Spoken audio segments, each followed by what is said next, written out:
Ciao ragazzi, oggi parliamo di MG4 perché è già tempo di nuovo modello. So che sembra strano perché da noi è uscita nemmeno 3 anni fa, mi pare 32 mesi, ma in Cina hanno già presentato la sostituta. Questo ci fa un attimo riflettere sulla capacità industriale che hanno i cinesi di sostituire auto a ritmi molto maggiori di come siamo abituati qui in Europa da noi. Emblematico in casa MG l'HS che noi abbiamo visto in poco meno di 4 anni in ben 3 forme differenti.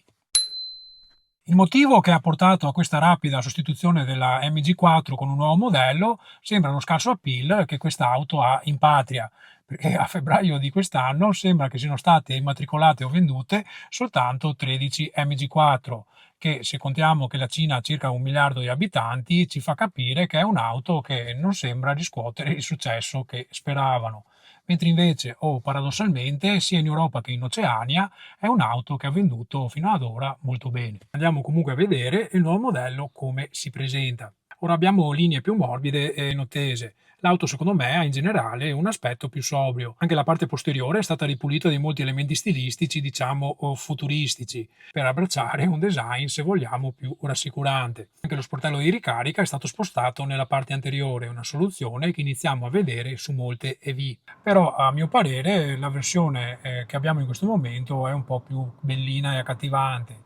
Qui hanno deciso di puntare su un design più sobrio, però se devo dire la mia, preferisco il modello attuale. La piattaforma su cui verrà allestita questa nuova MG4 resta la piattaforma Nebula, quindi una piattaforma nativa per auto EV che si è dimostrata molto valida. È una piattaforma modulare in lega di alluminio, quindi sicuramente un telaio molto moderno. E questo nuovo modello, se non erro, adesso avrà una lunghezza di 4,40 m, quindi ben 11 cm in più della versione che va a sostituire. E una cosa interessante è anche l'aumento di passo di ben 5 cm o 4,5 m, dovrei ricontrollare. Cosa vuol dire avere un passo maggiore, cioè una distanza tra il mozzo anteriore e il mozzo posteriore delle ruote aumentato, e generalmente va a indicare anche un abitacolo più ampio, che già nelle auto native elettriche è il loro punto di forza, perché avere un passo maggiore vuol dire abitacoli più vivibili. Quindi se andate a vedere le elettriche che nascono per essere elettriche, spesso hanno degli sbalzi anteriori ridotti e molto più spazio tra una ruota e l'altra. Quindi insomma vediamo se quando uscirà questa MG4 avrà effettivamente più spazio a bordo. Per quanto riguarda la motorizzazione, quella di accesso avrà 161 cavalli, quindi leggermente meno rispetto ai 168 del modello attuale. Rimarrà ovviamente la trazione posteriore e dovrebbe garantire una velocità di picco di 160 km/h e un'accelerazione sullo 0 a 100 tra gli 8 e i 9 secondi. Uno dei rumors più interessanti che riguardano questa MG4 resta comunque il discorso batterie. Allora, verrà adesso presentata con le classiche LFP, cioè litio ferrofosfato, però sembra che sarà una delle prime auto di produzione, a non costare un'esagerazione, ad avere le batterie allo stato semisolido. Quindi si tratterebbe di uno step intermedio tra le attuali soluzioni LFP e le future batterie allo stato solido. Avere queste batterie allo stato semisolido dovrebbe portare alcuni vantaggi e in primo si potrebbero avere tempi di ricarica molto più ridotti, perché si parla di riuscire a buttare su 400 km di autonomia in circa 15 minuti, che non sarebbe affatto male.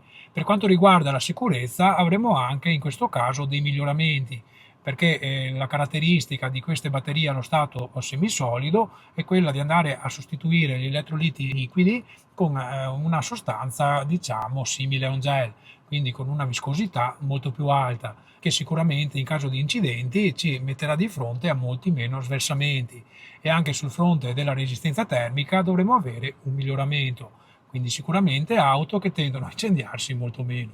Se MG riuscisse veramente ad equipaggiare anche come optional queste batterie allo stato semisolido sulla nuova MG4, avrebbe tra le mani un bell'asso da giocarsi, perché arriverebbe in anticipo anche di molti mesi rispetto alla concorrenza, e queste batterie renderebbero l'acquisto di un MG4 estremamente interessante. Per quanto concerne la vita a bordo abbiamo invece meno dati, però se guardo le immagini spia sembra avere un ambiente un po' più accogliente rispetto al modello attuale che sembra sicuramente più spartano. Rimane la soluzione del doppio display che può piacere come no, mentre invece l'infotainment verrà pesantemente migliorato a quanto sembra, perché è stato fatto in collaborazione con Oppo.